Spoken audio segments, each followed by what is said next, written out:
ரசூலுல்லாஹி ஸல்லல்லாஹு அலைஹி வஸல்லம் அவர்களின் குணத்தை பற்றி அல்லாஹ் தஆலா எவ்வாறு சிறப்பித்து கூறியுள்ளான்?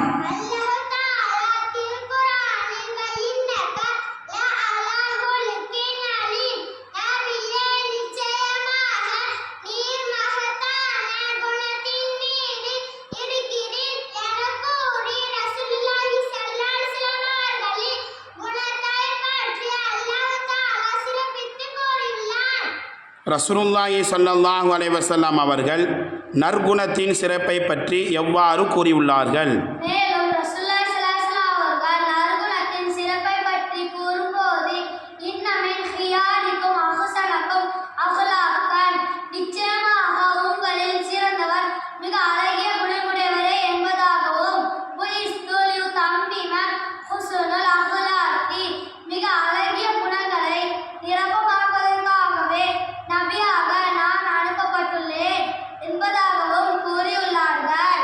அல்லாஹுவும் ரசூலும் விரும்பும் நற்குணங்கள் யாவை? அல்லாஹ்வும் ரசூலும் விரும்பும் நற்குணங்கள் இறையச்சம், வெட்கம், நீதி, நம்பிக்கை, நாணயம்,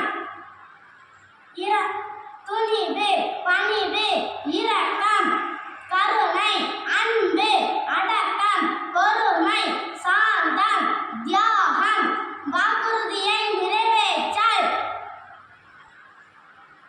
பிறர் நலம் பேணுதல். தீய குணம் நெருங்காமல் இருக்க ஓதக்கூடிய துவா.